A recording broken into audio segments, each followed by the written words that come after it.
All right. All right. It's Aaron Hassay again. And going to go over this website and expose how insane, debaucherous this uh, Navy experience was, and unique and rare, and looking for help. I'm looking for help in broadcasting. Um, what I can do to figure it out, because there's no way that, this can be going on, and so rare, and breaks all the rules.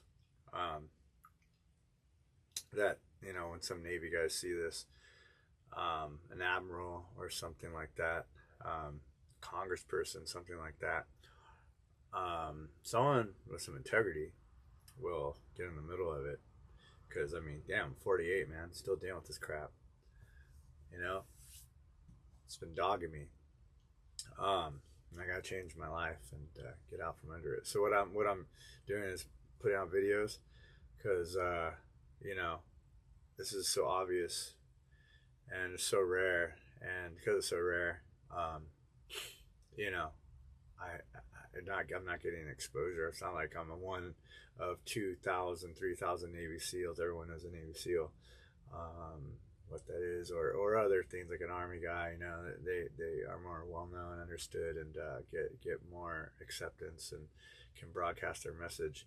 I'm one of one known guy with my resume, and with this Sea Air Mariner program, and assigned to an NRF FFG, which is a guided missile frigate, Naval Reserve Force guided missile frigate. All of that was very rare, and actually I think it was an error, and we'll go over that. But this is the kind of errors that it created, and injustices it created. This is one page on my own website. 1998, you see 1998 that they on the ship USS Sides, right, signed to an active duty ship as in a reserve enlistment, that they required me. It says, a quote, "I have been notified that this date that I, a member of the Naval Reserve, I expect to maintain good dental health at my own expense. At my own expense. Dental class 2 is a minimum standard of reserve personnel. My last dental examination classed me dental class 3. I understand as I improve my dental readiness, um,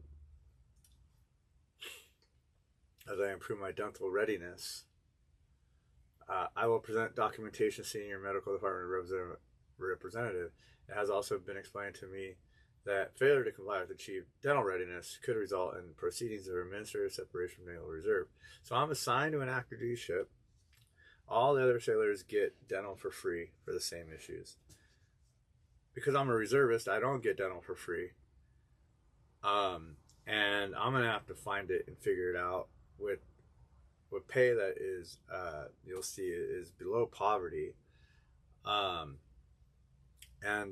they'll kick me out or do some administrative things if I don't do it.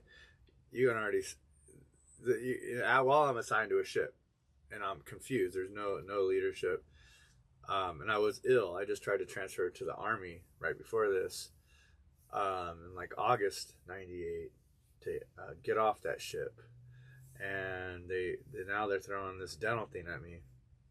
I got medically disqualified from the Army transfer, stuck on the ship. Now they're throwing this dental thing, saying you will pay for your own dental that we require you, and that dental all became faulty. And I actually found the instructions for dental class 3, which I've marked here. Dental class 3, it's their instruction: patients who have oral conditions that, if not treated, are expected to result in dental emergencies within 12 months. Patients should be placed in class 3 when there are questions in determining classification between 2 and 3. Here's examples of periodontal disease and dental caries, tooth fractures, defective restorations where the conditions extends beyond the dental enamel junction and causes definitive symptoms. Dental caries with moderate or advanced extension of dentin and defective restorations not maintained by the patient. And then dental diseases, periodontal diseases,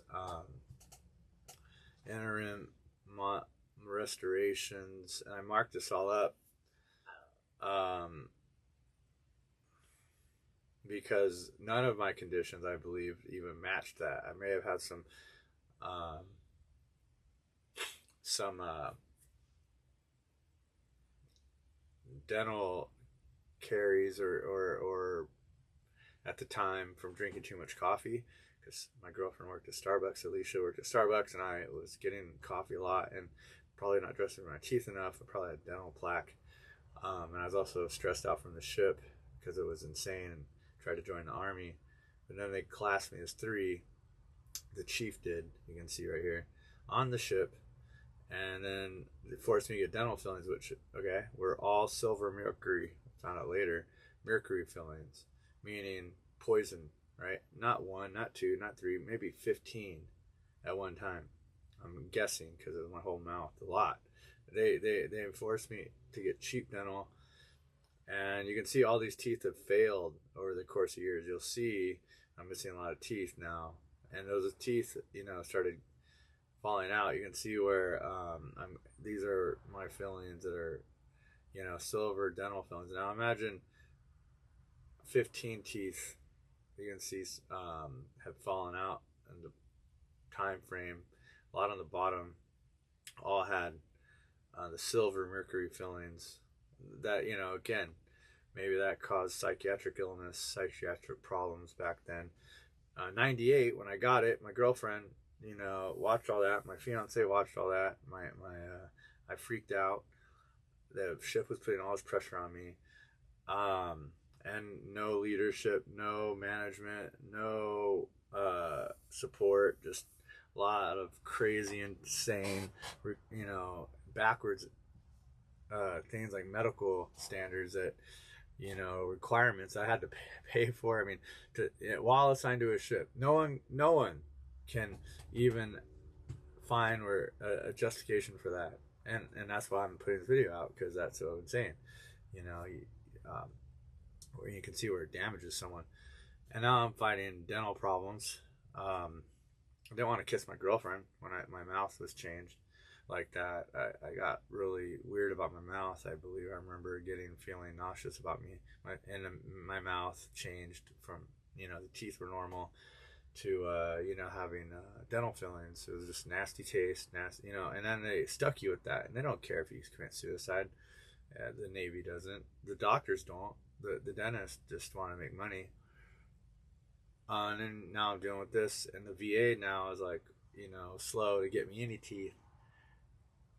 I'm missing a lot of teeth, trying to brush my teeth and defend. I mean, that's a kind of insanity. So I'll go back to the ship. So for one, how would you stick someone on a ship? They're young, they're poor, you're in the reserves. You force them to get dental that they can't have to pay for themselves for Navy requirements. Everyone else on the ship that's active duty gets that paid for. They don't have to stress about paying for it and maintaining it. It's not like I had dental insurance. They just they're gonna maintain the crap and get it checked up every month, every year. Fell apart. They're not. You can see the air, the injustice, the problem with all that, and then so I was assigned to this ship. You can see the VAs fought me for many years just to even acknowledge that the ship caused me problems. They're saying I'm having all these medical issues, not considering how their treatment caused these medical problems. Then they deny that it was any connection. You can see denials starting way back in 2013. This is my, and then so you'll see me, of course that's in our, and then all these denials won't go even cover the fact that this is an experimental ship.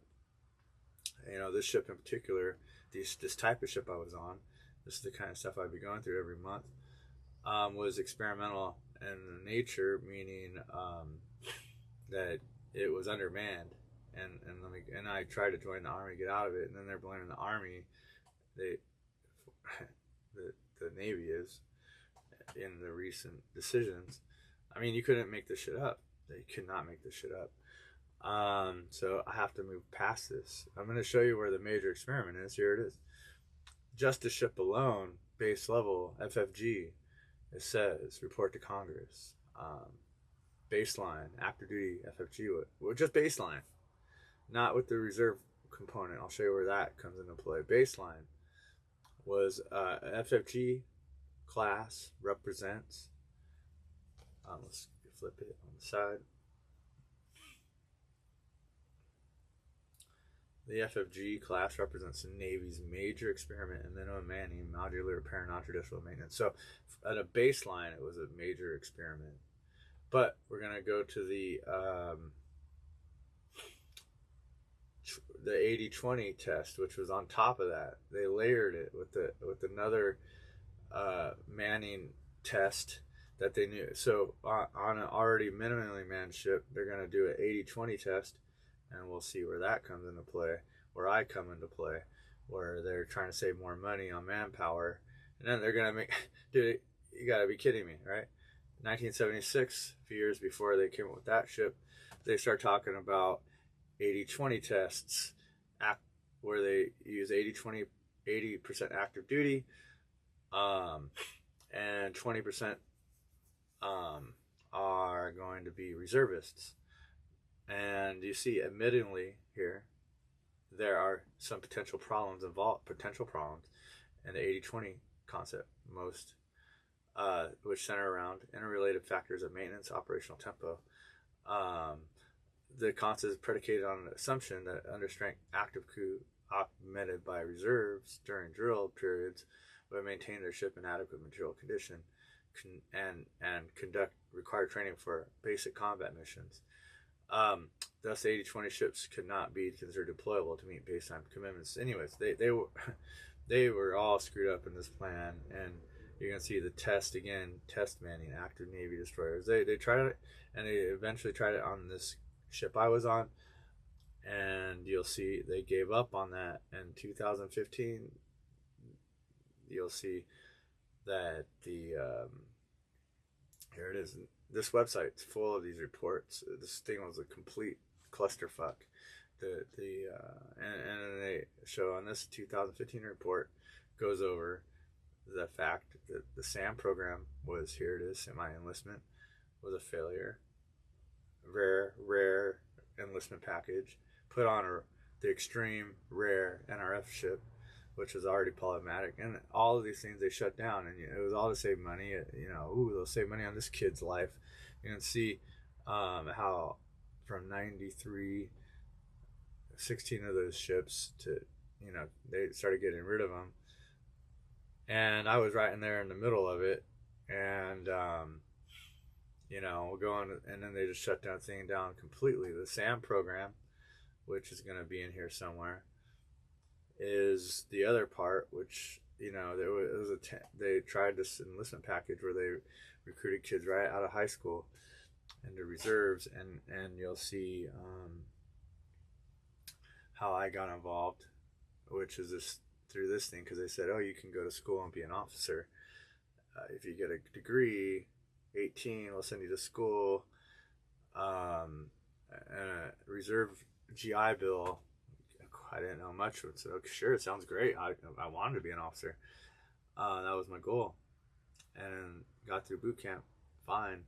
And then this thing says, when you look back on it, the SAM enlistment said they had no previous experience with this kind of enlistment, no prior service, meaning, they never did this. It's sort of like the National Guard or something.